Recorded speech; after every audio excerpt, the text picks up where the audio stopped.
இயக்குனர் வினோத்துக்கிட்ட இந்த படம் மட்டும் தியேட்டர் கிட்ட ஓத்த அந்த படத்தை செதுக்கிறவனா மட்டும்டா.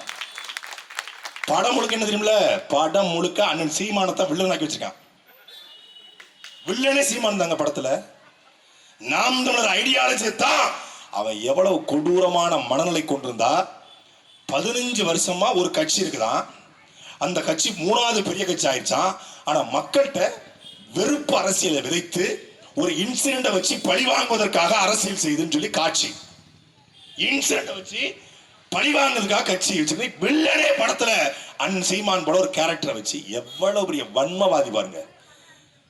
டேய், இந்த நிலத்துல தேவராக, தேவேந்திரராக, படையாட்சியாக, கோணாராக, பிள்ளமாராக, செட்டியாராக, முதலியாக, இந்துவாக, கிறிஸ்தவராக, இஸ்லாமியராக பிரிந்து கிடந்த தமிழர்களை நீயும் தமிழன், நானும் தமிழன், நாம் தமிழர் என்று உணர வைத்தவன் எங்க அண்ணன் செந்தவன் சீமான்டா. கேரளாவை மலையாளி ஆளட்டும், ஆந்திராவை தெலுங்கர் ஆளட்டும், கர்நாடகாவை கன்னடர் ஆளட்டும், குஜராத்தியை குஜராத்தி ஆளட்டும், ஒரியாவை ஒரியன் ஆளட்டும், பஞ்சாபி சீக்கியன் ஆளட்டும், தமிழ்நாட்டை தமிழன் நான் ஆள்வேன். வாழும் உரிமை எவருக்கும் உண்டு, ஆளும் உரிமை தமிழர் எமக்கே உண்டு. இது எங்கள் கோட்பாடு. கேரளாவை மலையாளி தான் ஆள்றாரு, அதான் சரி. ஆந்திராவை தெலுங்கர் தான் ஆள்றாரு, அதுதான் சரி. கர்நாடகாவை கன்னடர் ஆள்றாரு, அதுதான் சரி. தமிழ்நாட்டை தமிழர் ஆளணும், அதுதான் சரி. இது எங்கள் கோட்பாடு. இது எப்படி தப்பான ஐடியாலஜியா இருக்கும்? தமிழ் தேசியம் என்பது நாடு தமிழ்நாடு, வாழ்கிற மக்கள் தமிழர்கள், பேசுகிற மொழி தமிழ் மொழி. இந்த மொழிக்கான அரசியல், இந்த தேசிய இனத்துக்கான அரசியல் தமிழ் தேசிய அரசியல். என் கச்சத்தில் மீட்கப்பட வேண்டும் தமிழ் தேசிய அரசியல்.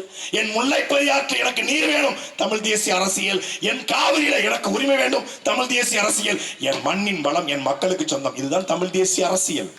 தமிழ் தேசியத்தையும் திராவிடத்தையும் இந்த மக்கள் இரு கண்களாக பார்க்கிறான்னு ஒரு உருட்டிட்டு வேலுநாச்சியார கொள்கை தலைவராக ஏத்துக்கிட்டு, ஆனால் அங்க போய் சொல்றாரு படத்துல காட்சி இது ஒரு தப்பான ஐடியாலஜி. படம் திருட்டு வித்தனமா வந்ததுனால நான் முழுமையா பேசல. படம் வரும்ல, வருமானு தெரியல, வரட்டும். இந்த படம் அவர் வெளியிட்டார், இவன் தான் வெளியிட்டிருக்கான். ஏன் வெளியிட்டிருக்காப்ல சொல்லுங்க? படத்துல கடைசி காட்சியில ஓட்டு கேட்கிற மாதிரி ஒரு காட்சி இருக்கு. இந்த மாதிரி ஒருத்தர் கேட்குறாங்க கேள்வி, நெல்சன் இந்த அட்லிலாம் நின்றுட்டு கேட்குறாங்க, சார் மாற்றம் வருமா? நம்ம எல்லாரும் மாறினா மாற்றம் வரும். இந்த வார்த்தையை கூட எங்க அண்ணன் கடை வாங்கியிருக்கான். எங்க அண்ணன் எச்சுதானே நீ கட்சியே நடத்துற. மாற்றத்தை விரும்புகிற ஒவ்வொருவரும் கூடினால் அடுத்த நொடியே மாற்றம். அது சீமா